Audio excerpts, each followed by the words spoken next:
All right, I think we are live. Hi, everyone. Welcome to the Product Management and its Future. This is your moderator for the day. My name is Huda Beg. I'm a product manager. I have over 8 years of experience in strategy, big data, digital marketing, and technology. I used to lead the Karachi chapter for Pivik previously, but I recently moved to Toronto 2 months back, and I'm helping with a couple of initiatives that we have. I'm also a proud Google Women Tech Maker. I co-founded TechCaro with Circle, and I lead several initiatives with the Code for Pakistan and the Citizens Foundation to advocate for education and inclusion. I'd like to welcome. We have some remarkable women with us today. Who's gonna share their insights on product management with us? So I'd like to formally invite Rupia and Shreyanshi to come on stage. Let me just put them on screen here. Here you go. So Rubia, we were just having a chat earlier before this session, and it was a pleasure to meet you, Rubia. Rubia is a product manager at Microsoft, and she has two beautiful children too. And we were just talking about her life, managing two children, and also like being a leader in tech at Mike, working in a big tech giant company. And then we also have Shreyanshi with us, which I'm going to add right now. Shreyanshi also has intense experience developing B2B SaaS products and scaling them up to be enterprise ready. I'm just gonna yes. So yeah, I'd like to begin this session, and by it's going to be very interactive. So I would ask you guys to feel free to like post up your comments and your questions while we're having a chat, and we'll pick them up when we can. So thank you, Rubia and Shreyanshi, for joining us. And I hope I did justice to all the amazing work that you do. Guys have like amazing journeys, and that people would love to know more about. So let's begin. I think we'd like to begin by understanding what product management is and why is it so important today. So Rubia, Shreyanshi, whoever would like to go first. I can go first. Mm-hmm. So, product management is not something relatively new. It's been here for a while, at least 30 years ago. And because it's something we're talking about in terms of how it's evolved, primarily where we stand in the industry today, a product management is around what your product vision and strategy would look like, and having a good and a deep understanding around the customer experience, being able to understand the competitive market space relevant to your product, and then how you take your product's journey from both its short-term investment goals to where you would want to take it in a long term. It also involves evaluating what sort of trade-offs you would need to make along that process, what drives those trade-offs, what drives the product roadmap, and ultimately building consensus on product strategy with your partners by aligning those trade-offs. So that's in a nutshell of what it would mean to be a product management role. There are various layers of product management.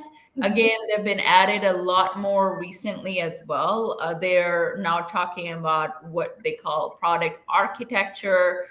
There's something called product marketing management. And there are different facets around what the product management landscape looks like, just based on how the technology has evolved over the years. But primarily, the product management role itself is driving your product's vision and strategy, and then making it centric around the customer experience. Okay, so you'd say that product management is a very central role, and I've also we have heard that product managers are like mini CEOs of their products. So, which brings me to highlight the fact that Rubia is also a startup advisor. So I think that really your skill to like sort of be at the center of a business and grow it really also stems up from your experience with sort of with startups, because there's sort of mini products or mini projects that you have to lead. Yes. So Yeah. Shriyanshi, what would you like to add to that? Like, what is product management to you, and why do you think it's important? Yeah, absolutely. It's, as Rabia said, right, that it has been in the industry from quite a time. Lately we have seen the very peak in the product management as a career. People want to pursue that, but even before that, it is very much needed for folks to understand what product management itself is. Maybe outside it would look a very fancy job, right? But as Rabia also explained, it's a central function. When we say it's a central function, you have to Yeah. coordinate with lot of stakeholders. You have to actually, you are in a very small segment. I'll say that you get paid for thinking, right? And when you are getting paid for thinking, you have to do n number of things to be very relevant with your thinking pattern, to make your decision more effective, to be little more visionary than other folks would be, to align your stakeholders with your vision. So all of this, the central is to just to add what Rabia said, it's just not to align the stakeholders as we always do, but also to have the visionary thinking with your product. That is why it is very much important to have product domain knowledge as well. No, we say that this person has product sense. It is very much needed to have that product sense, and you cultivate that product sense over the period of time. Also, product management as a function, if we think about it, it sits centrally, right? So it is aligning all the stakeholders, it is managing the vision of the product as well. So somewhere down the line we'll say that if you skip something here, right, the failure or the success of product would be directly validated through it. So it's a very important function. And Yeah. more than that, it's very much important to understand the importance of it even before thinking that, oh, I want to get into it, or something, this is what I want to do. And as you said, right, you probably, people say that product manager is the CEO or a mini CEO of a product. Yeah. Somewhere true, somewhere not true, right? You are not the decision maker here, I'll say, right? You're not a decision maker. You're a decision empowerer, probably, or decision enabler, but not a decision maker. And it's a very tricky position to be in when you're not a decision maker. You are Yeah. convincing different decision makers to make a decision which is aligned to your thoughts and everybody's thought. So it's like a Yeah. tricky mini CEO position. And to add to that, I would say, like, instead of a CEO who is enabled to make those direct decisions, like Shriyanshi said, you're pretty much, I would say, a true definition would look like to lead with influence, because that's what you're doing throughout your day, throughout your journey in the product management role. No one really, as long as, yes, if you are in a management capacity where you have your direct reports who work with you to drive a certain vision for what the product should look like, Yeah. you might be able to exercise influence towards them, but that's in a space of guidance, guiding them through their journey as a in a management role. Whereas when it comes to getting those alignments, getting those buy-offs, you're actually leading through influence. You don't really have direct authority on anybody except for what you think what the next step for your product needs to be. Great. Absolutely agreed. Absolutely agreed to what she said. Yeah. Yeah. So you'd say that since product management is a role where you have to work with so many cross functional teams. You have to lead engineering, you have to lead design, you have to lead strategy, you have to lead data. So you're really at the center, but you're not the decision maker. So you need to really act with influence. You need to earn the respect of all your team members, and then sort of lead with that, correct? So Yeah. why do you think, like, you see, I feel like there's so many product management roles which are opening up in all across all kinds of like industries and companies. Why do companies feel that this role is so integral to them at this day and age now? Who wants to take this first? Trianchi? Yeah. Yeah, Or yeah. I take the Yeah, you, if you want to go ahead, please go ahead. Okay, sure. Um, so how or why this has become such an integral role, I think, is because more and more companies and enterprises have started to realize what a product led growth looks like. Previously, Yeah. what had been going on in the past, like, hey, let's just invest in marketing, let's just invest in other places of, other than the product to sell that product. But more and more, we've realized that ultimately the success of the product really depends if we think from a mindset of a product growth perspective. And um, what that really means is like you are putting the customer at the center of what you're building. So Correct. you are putting in the market what you know your customer truly needs or would benefit to solve a problem. As long as your focus is not there, you're not going to have that growth that you need in terms of scale, in terms of reach, in terms of monetary success. Yeah. Which is why more and more companies have realized how integral that role is and how much they need to invest in terms of representation there. Um, Correct. So I feel because now everything is so consumer centric, and since you have to lead with a consumer mindset, you need to. There's so it's so it, the product management role has become so relevant for the company because that's what they lead with too. So you need that. So having said that, we have another speaker with us who's just joined us recently.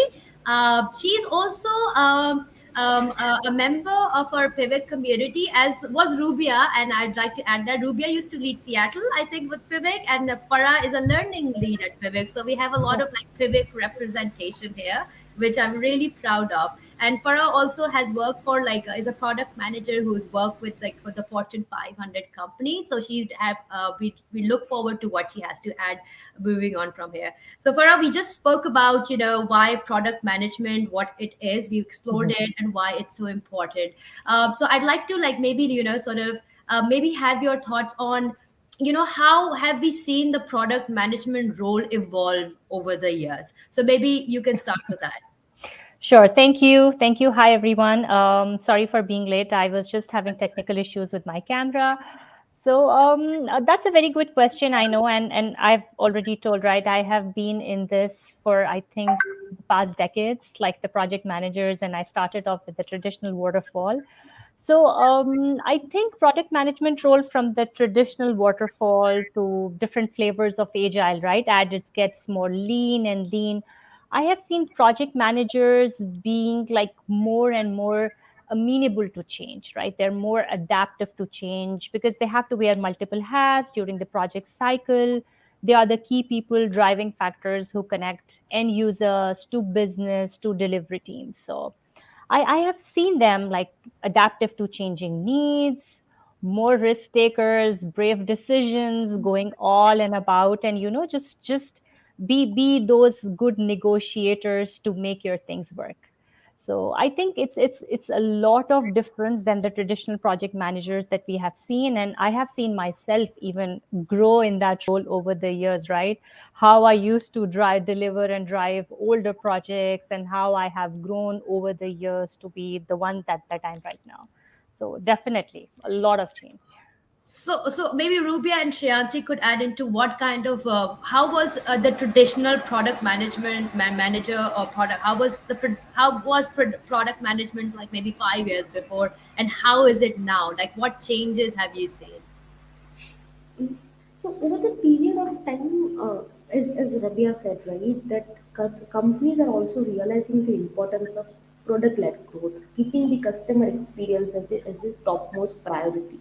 Yeah. With this change and companies being giving a lot of priority to this, the responsibility on the product manager has increased extremely, right? To strategize the vision, to do the market analysis, to do the competitive analysis, also to understand the behavior of customers. This was never a term before 5 years I've heard, like to understand the behavior of customers. And then Yeah. also to move towards changing the behavior of customers, to get them adopt something, right? While there is a lot of strategizing and visioning part involved here, we have also seen the increase in the role of program managers, project managers, where they are responsible for delivering something Yeah. when and how will they deliver. While product managers are now solely more getting focused on why. what, right? So those are the two questions I feel product manager has been like more focused on over the period of time. That is how and what, why and what. While project managers, TPMs, engineering managers have been more focused on how to get it delivered, when to get it delivered. So this over the period of time has increased the segregation in the role. It has become much more with some boundaries to be more efficient in the strategizing part. So that is one of the major change that I've seen over the past couple of years. Okay, Rubia, what would you like to add to that? I think the biggest change I've seen, I definitely agree with everything that Priyanshi has mentioned. I think she brings a good perspective around, the lines are the lines are no longer thinner, which they used to be between a project manager, which is more of an execution focused versus what you need to do in terms of the product. But one thing that's, in my opinion, something that has been extremely significant is the amount of value we now put to data. Previously it used to be like, you build a product, we think this is what the customer needs, we'll throw it out in the market again, to for us point, very waterfall, you invest so much time in strategizing in your own sort of silos, and then getting the feedback from the customer. Now the biggest shift right now is just based on how the business is moving so fast. Yeah. Staying ahead of your competition is so critical to your product growth. Being the first in the market, when there's just so many options for people to pick from, how do you bring that unique leverage? How do you make sure you understand that this is what the customer needs? Ties back to data. And more we've seen, where there has been growth in terms of roles like product managers, there equal amount of growth for people who actually understand data. You have product managers who have to be, now part of your role is to be able to not just understand, know where you can enable that data, whether it's working with the research team, whether it's making sure what sort of engineering systems that you need to build that would get you that data without directly reaching out to the customer to understand if it's something's working for them or not. Making sure that you do a good enough job in previews. It's like, instant feedback, making sure you don't wait for like an entire 6 months to throw something out there. The feedback is coming more iteratively as you're progressing on the project, just because it's such a changing market by the month. We're not even talking about years. Within months the landscape can change drastically. Yeah. So true. So we are all aligned on the fact that the product manager of today has to make more informed, data driven decisions. Like you can't just like come up with a product feature. You have to be more informed. You have to have more evidence led thinking. And there's so much data, so you need to be able to make sense of that, keeping the consumer at the center of it all. So okay, so you'll see, like, that's how the product management has evolved over the years. We also feel like, like you'll see, like in different industries and company to company, you'd feel like, there are different kind of archetypes of product manager, right? There are different kinds of product managers, like, business oriented or more technology oriented, right? What kind of product management archetypes are you seeing are emerging now today?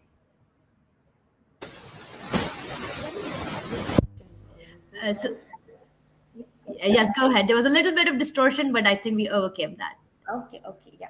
So very valid question, and the last question you just asked, how it is evolving. One of the another thing here is that the in the product management function itself, now Yeah. there are types of product managers.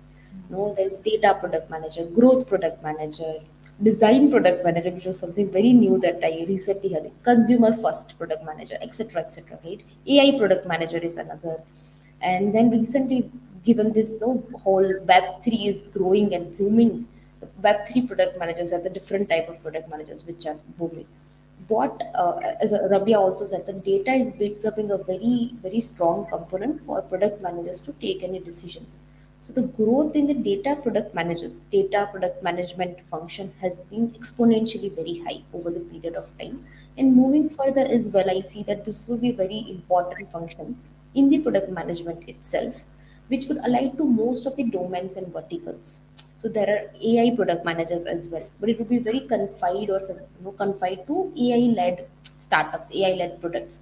But a data product manager or a growth product manager per se would be very relevant to most of the verticals and domains. Every company, every product would need someone who can take insights from the data, carve out the analytics or carve out the action points from those data, and then to implement those actions moving further while taking decisions for your product. So those are largely two. What is of course data product manager. Second is a growth product manager. While you are building n number of things, but if it's not moving a north star metric, won't it won't matter anything, right? So growth product manager who will work very close with the business team, growth team, and make certain changes in the product requirements, in product functionality, and then grow your product. So those two are largely growing functions which I have seen in past couple of years. Okay, great. Farah, Rabia and Farah, what kind of product management archetypes have you seen emerging? I completely agree to what Shanish said. Right, that's one aspect of looking at things. I have on the other side, I have also seen product managers evolve out of their silos. Right, it's just the other spectrum. What she's saying. I have seen project managers, and usually project and product managers lead into those program managers platforms. In that as well, when everything combines together, right, the good product managers is not the one who's best at everything, but they have to have that be the little bit best in those areas, right? Because it's very important. Communications is the key for it's like a day to day, like it runs in our veins, right? It's a day to day thing. So if you're talking to an other product manager who is working in some other vertical, you need to have that basic understanding to get that info out, apply it into your product, and move forward, right? Make it a success. So if you don't have that basic info, it becomes really difficult to get that correct amount of info out. So in my view, I have seen product managers who are good at little bit of things. They're able to get what they want and take their products through, right? If they're sitting into a meeting, they would come prepared, they would understand, they can empathize with people, they can empathize with other people and actually get that info out. Okay, for this might work for my product. What do you think? How would I do it?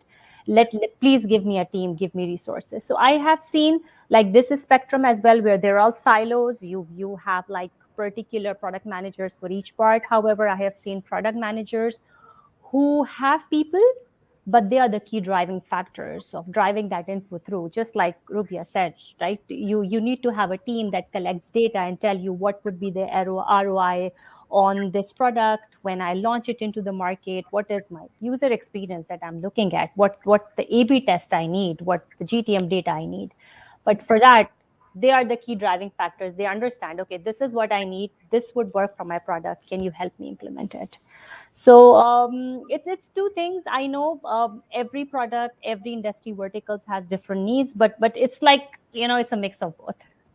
It's a big industry. Yeah.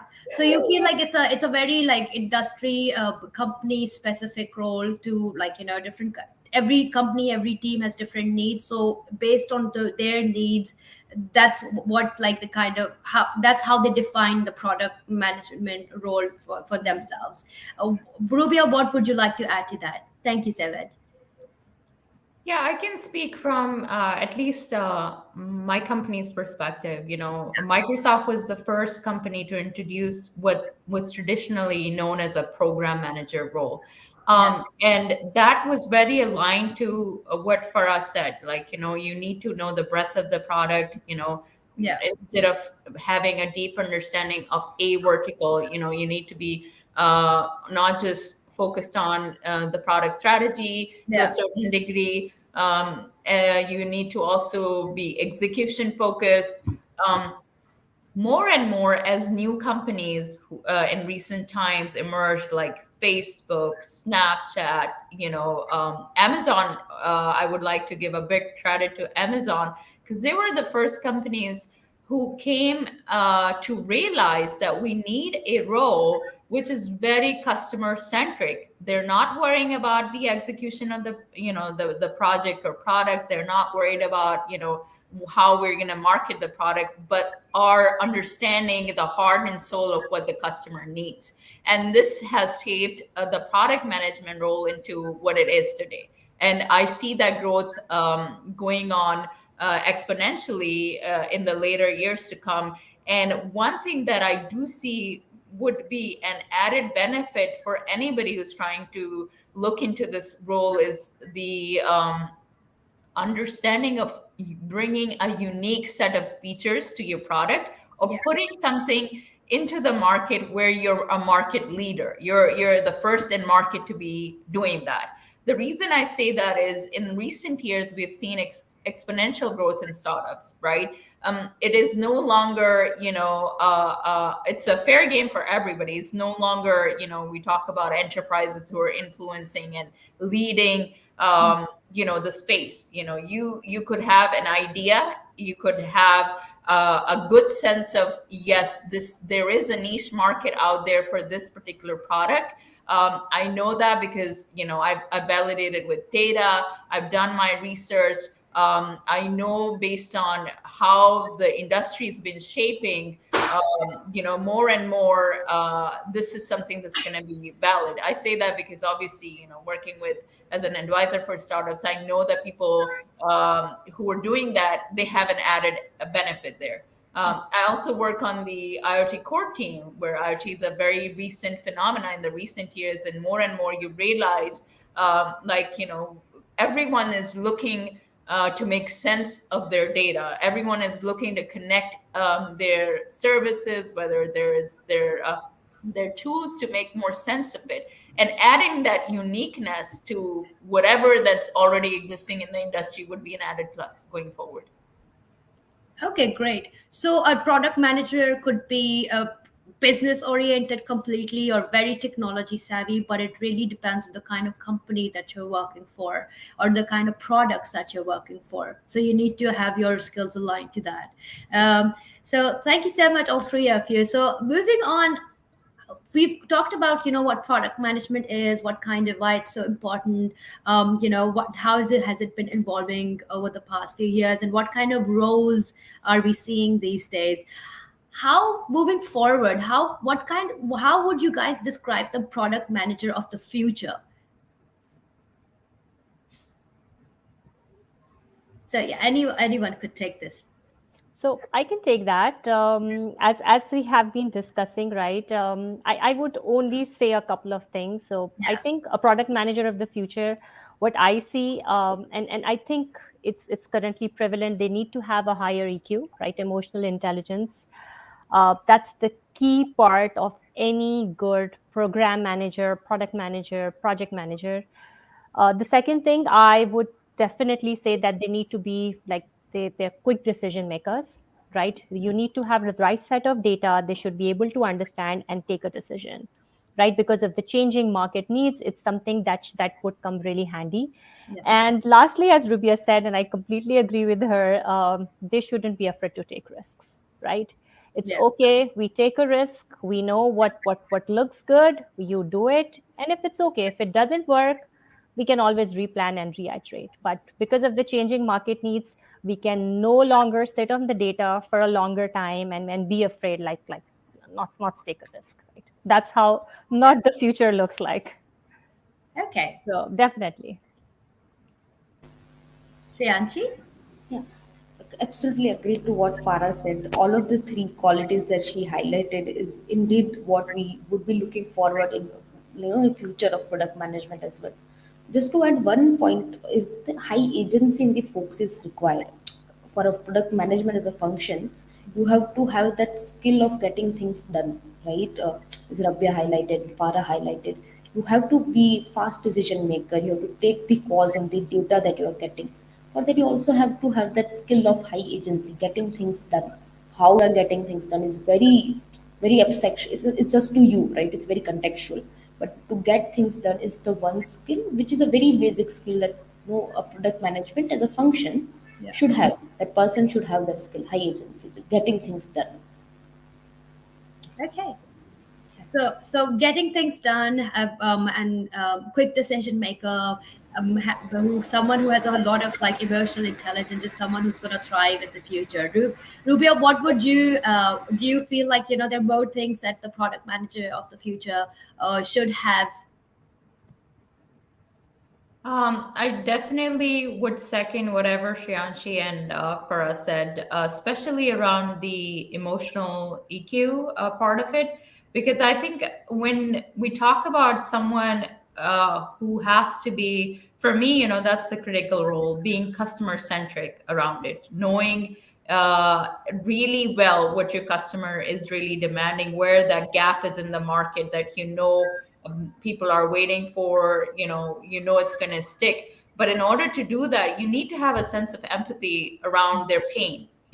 We are problem solvers at the end of the day, no matter how much of a breadth of a role this might be. At the end of the day, we're all here to solve a problem, right? And there could be multiple ways of how you solve the problem, but from my perspective, when we look around, what the future product manager looks like is, again, someone who's a risk taker, who's not only sitting on the data, just because of how the technology and industry is changing. You have to be one of those people who is pushing through getting things done. And often than not, what we forget is, in being customer centric, we also need to have a good depth and understanding of what our competition is. No matter how much you build a product from a perspective of that, yes, I'm introducing something unique in the market, there would be already someone solving a very similar problem, but perhaps from a different perspective, right? So we have to, at the end of the day, from a future product manager's perspective, just based on how the industry has grown, you have to have a good sense of where our competition is heading as well, right? Somehow that aligns our strategy as well. There are multiple problems that need to be solved. There are multiple people solving those problems. How am I contributing in my own unique way to solve that particular problem as well? Okay, great. Thank you, Rabia. So when we're talking about the future, we are also like talking about, we are looking for problem solvers, quick decision makers with a lot of emotional intelligence and who can take action quickly. So somebody who is fast paced and somebody who always keeps the consumer at the center of it all. So I feel like a lot of, since it's such a growing role and there's such a growing need. There's so many people that who are transitioning also, like students who want to get into this. There are also professionals who want to transition into this. So, what kind of a career advice would you give to such people? Like, how do you, because we've already talked about how this role is, so it has been evolving so quickly too, right? So how what kind of a career advice would you give, and how would product managers, how would you advise them that they stay current and brace themselves too? Yeah, I can take that first. I have, in my course of career, seen a lot of people move into the product space in general. And what I always advise people, especially when they're starting out, because it requires a changed role requires a shift in mindset. So, for example, Yeah. we're in a tech space, right? And Yeah. if you're an engineer, you're very engineer focused. You're always focused on how you're going to be solving that particular problem.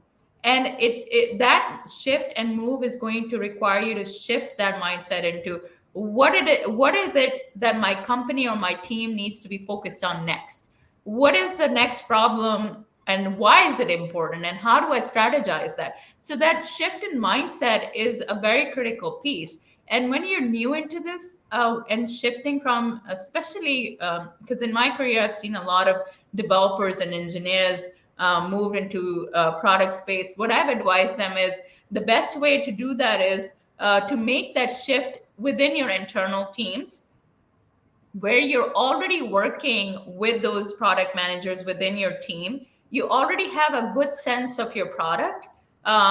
What that does to you is, especially earlier on in that mind shift, you already have good mentors that you worked with in the past who understand that product space, right?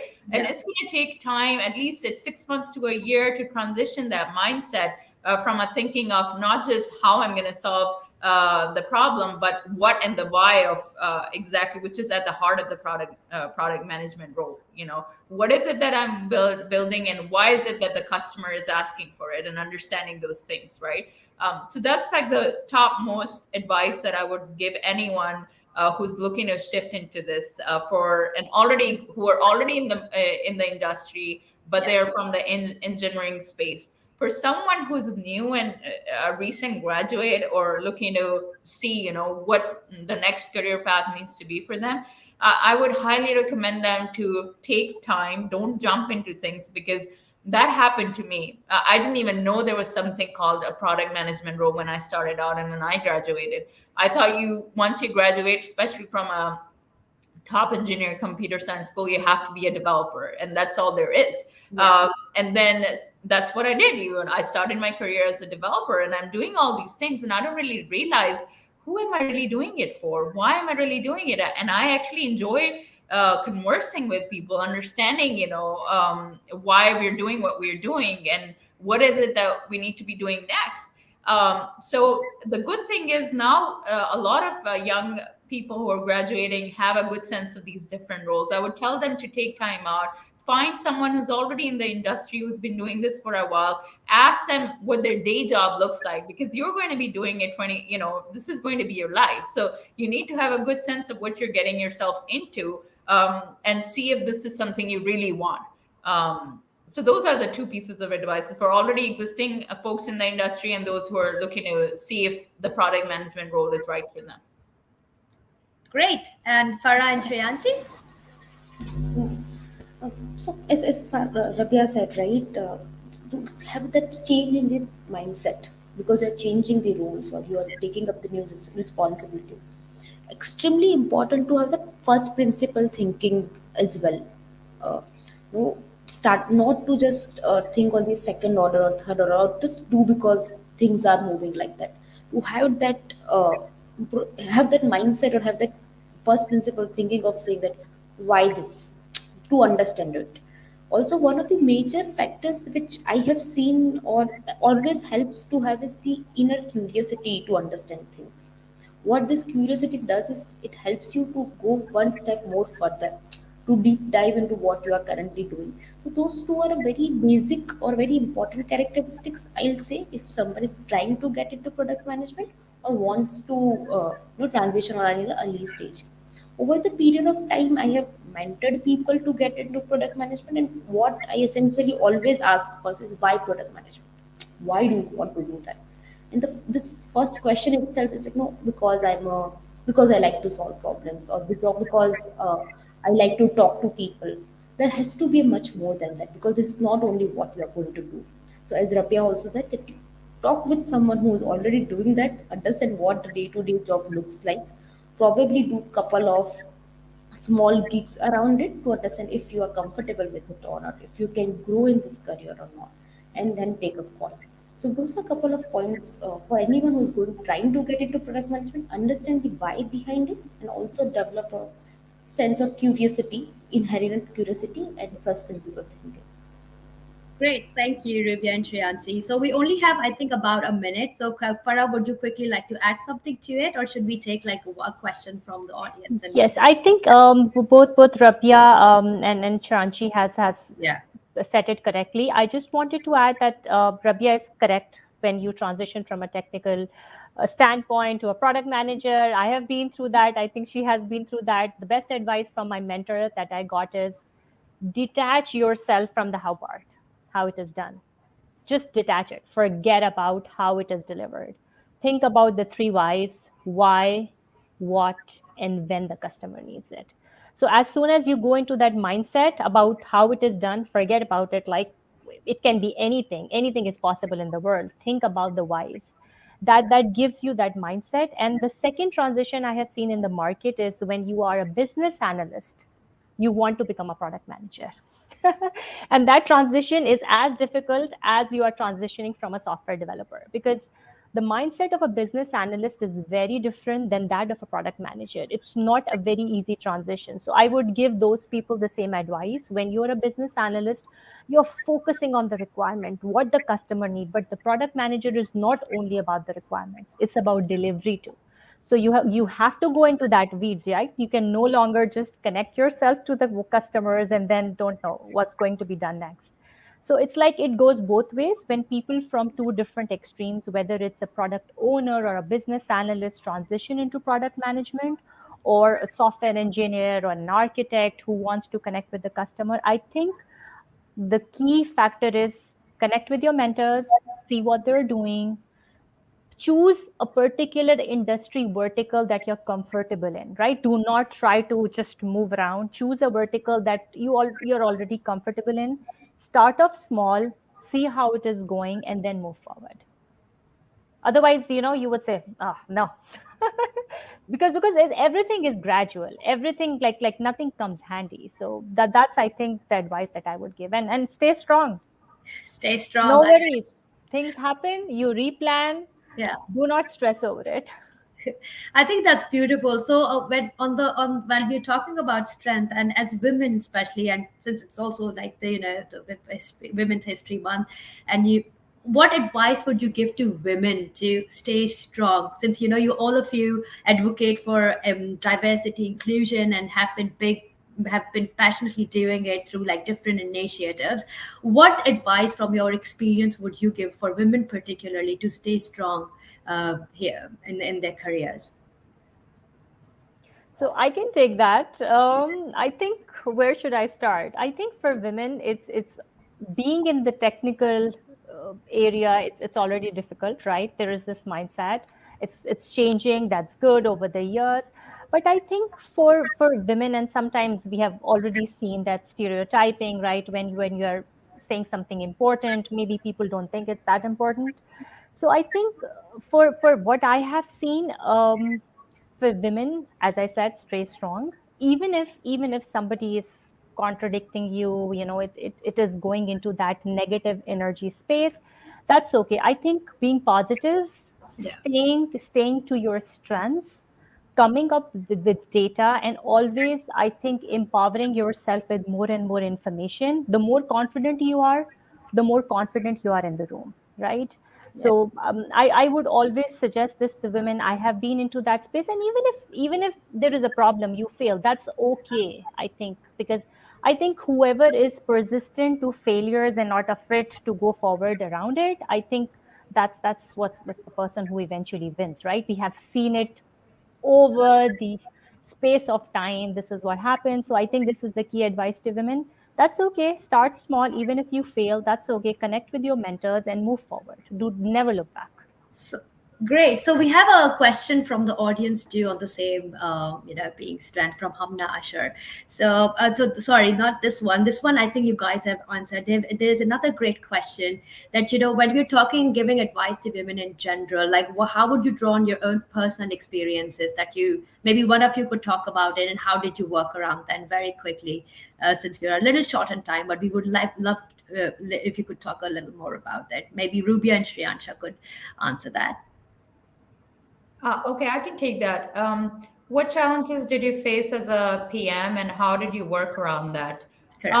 I think the biggest challenge I faced, especially because I come from an engineering space, I work with very, very, very smart people, and I've always been, I forget, mostly the only woman in the room.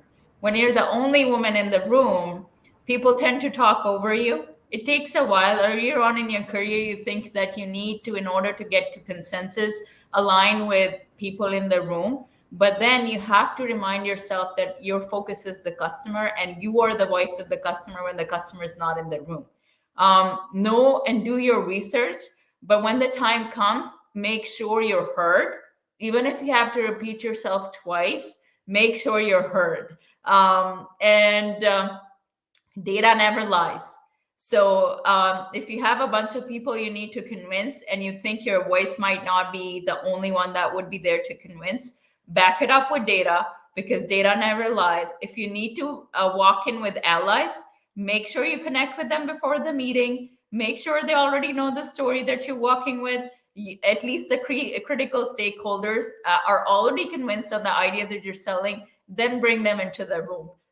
Is something that helps me save time, helps me avoid conflict, helps me reach consensus much faster than it did previously earlier on in my career. Great. That's pretty sound advice, and I hope we build resilience through that.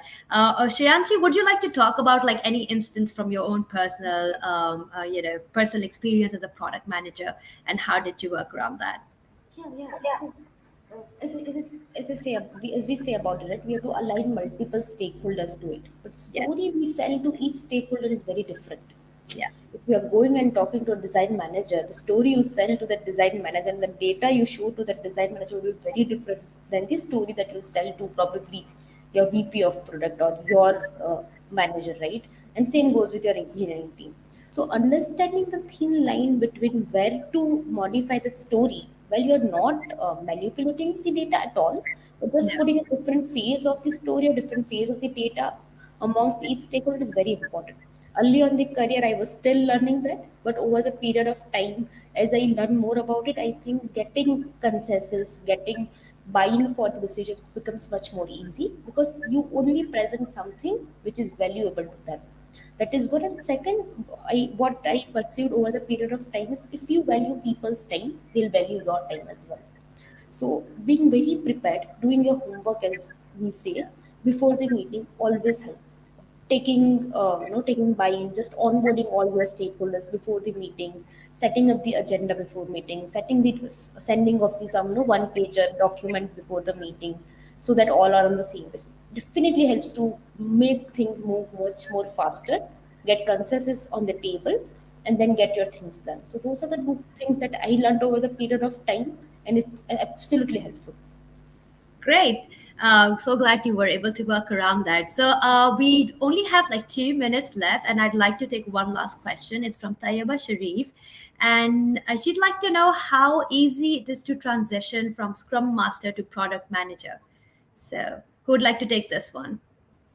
I can take that because I'm working with a lot of Scrum Masters. I'm running a program right now for an e-commerce giant. So I think from a Scrum Master, as I said, you have to pin yourself away because the Scrum Master key role is to work day to day, remove impediments, and move forward. However, a product manager is not looking at day to day activities, they're looking at the product roadmap. So as I said, for any role, it's very, very important for you for yourself to pin away from the current responsibilities that you're looking at and look at what product managers do. The transition can be easy, can be tough, depending on like what personal skills you bring in. And because it's like no key fits all holes, right? So it's basically, it depends what personal skills that you have. But I think you have to pin away from what a scrum masters do and focus on what product managers do. It is day to day, but it's a very minuscule cycle, right? It's based on the product roadmap, many areas you have to concentrate. And as I said, you have to be a little bit best in everything, not masters, but a little bit best. That's the term we usually use. Okay, so you would say like maybe generalist is something that a generalist could also thrive in, like a little bit of something, a working knowledge of it, and like core leadership skills. That's what people need to build Yep. for us to also thrive in it. So I guess we don't have any more questions, but would you like to add anything before we wrap up? Any one of you?